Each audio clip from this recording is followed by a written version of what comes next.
The SIPRI report shows that the world's top 100 arms producers have continued to increase sales. This is despite the global economy contracting.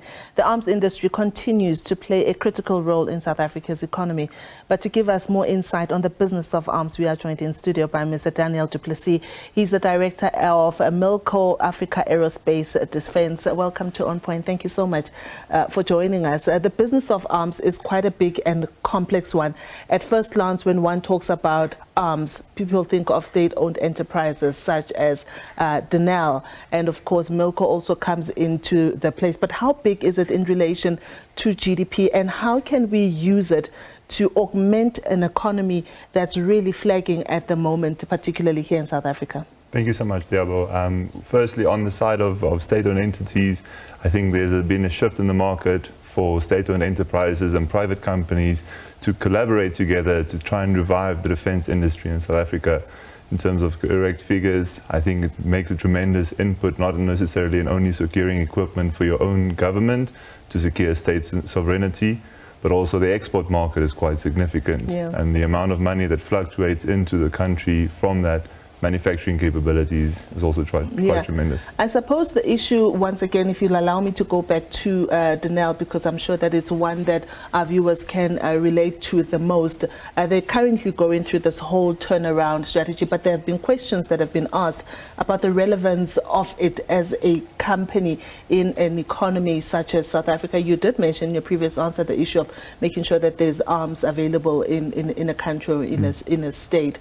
Is it still relevant to have a Danel in the country, an arms manufacturer? I believe it's completely relevant. I think firstly, to ensure states' sovereignty and having the capability to manufacture world-leading technologies to defend yourself creates a political stability that can quite tremendously increase future investments from foreign companies, secure current investments and localization, and creates a tremendous fertile ground for companies and economy to flourish as well.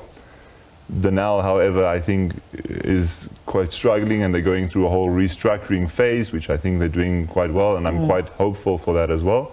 I think the future of the defense industry in South Africa will look a bit more joint collaboration between private companies, government entities such as Armscorps, the NCACC and African Maritime and Defense, as well as state-owned entities like Danel. Right, let's delve into the report showing that the world's top 100 arms producers have continued to increase sales. Where is the movement? How is it moving, and where is the money moving to? Let's take Africa and South Africa, for instance. How are our sales looking? So, personally, there's still quite a lot of conflicts going on. Even though we've been hit with a global pandemic, the conflicts did not stop. A lot of African countries suffer quite heavily from terrorism, militia groups, and therefore the requirement for these technologies have never gone down. They remain consistent, and as you say, they're increasing as we go on. One of the most important things to mention as well is that these equipment need to be replaced and upgraded quite regularly to keep up with the requirements and the capability to combat these threats. Yeah, is this where the opportunity perhaps lies when we talk about innovation that exists, where we can open up the economy by creating factories that can work with these new technologies and innovation? Take us through that. Yes, I would like to do that. I think the market for the defense industry and the capability that it has, the impact that it could make on the South African economy in terms of job creation, future developments, and contribution to the global GDP or local GDP is quite tremendous. So the opportunity in itself, there's a large market available for these things. New defense technologies are a requirement throughout the whole world, and whether or not South Africa's defense industry takes a part of that is up to us. But where do we start it? Is it possible that we can start it at school level, where we can introduce kids to engineering concepts of engineering arms that they can carry through with them, and also open up entrepreneurial opportunities for these new innovations and technologies? A lot of industries, Danel, are exploring new technologies, new AI. What is there within the arms business? All right, that's a very good question. Thank you. I think you're 100% correct in saying it starts at school level. I think a lot of the government entities, including the SANDF, Danel, Arms Corps, have really good initiative programs to expose young people to the defense industry and the manufacturing capabilities that it holds. New opportunities for engineers, marketers, logistics, finance is all part of this, and I think it's quite important that we need to make sure that these kids get exposed to these industries and create an excitement, a willingness to be a part of this defense industry and the manufacturing capability that it holds. But beyond that, also support them throughout the process to get into that position. Yeah. On the question, what does it hold for the future and employment, there's a lot of collaboration between private companies and state-owned entities at the moment. And I think this opens up the opportunity for new innovations quite a lot.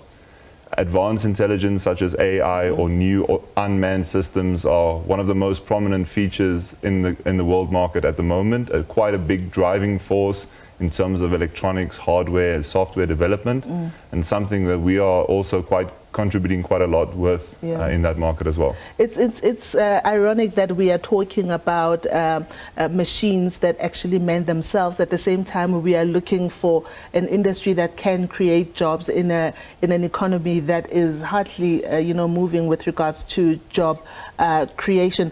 If you have been in this industry for a while, how would we balance these two to make sure that we keep up with the times? We have up-to-date technologies, but at the same time, we are still absorbing a lot of people, particularly youth, in the workforce, in the business of arms. I think one of the most important things to also remember, to have some systems that are available for unmanned technologies, for example, takes a tremendous skill set and a tremendous workforce to get to that point. The main driving force behind having unmanned systems is safety factors for our soldiers and the lives that it carries. But to get to that point requires a lot of willpower, manpower and skills. One thing I think is quite important is to combine older generation skill sets and knowledge that is still available in the country, something we've also been hard at work to still keep in this country, while combining that with new interests and new skills to be developed at the same time to continue the continuity of that transfer of knowledge and skills. Yeah, I do hope that the industry is absorbing a lot more women. Yes, it is quite a big focus point for ourselves as well. I think the industry as a whole is conforming quite nicely to the trends that are established throughout the civil market. It's going throughout all the private sector and state-owned entities as well. Daniel, I could stay the whole day asking about this. A very interesting topic indeed. Thank you so much for joining us on Point. Thank you so much, Diaba. Thank you. That was Daniel Du Plessis. He's the director at Milkor Africa Aerospace Defense. We've been talking all things the business of arms and how it can, that sector can contribute to the economy of South Africa.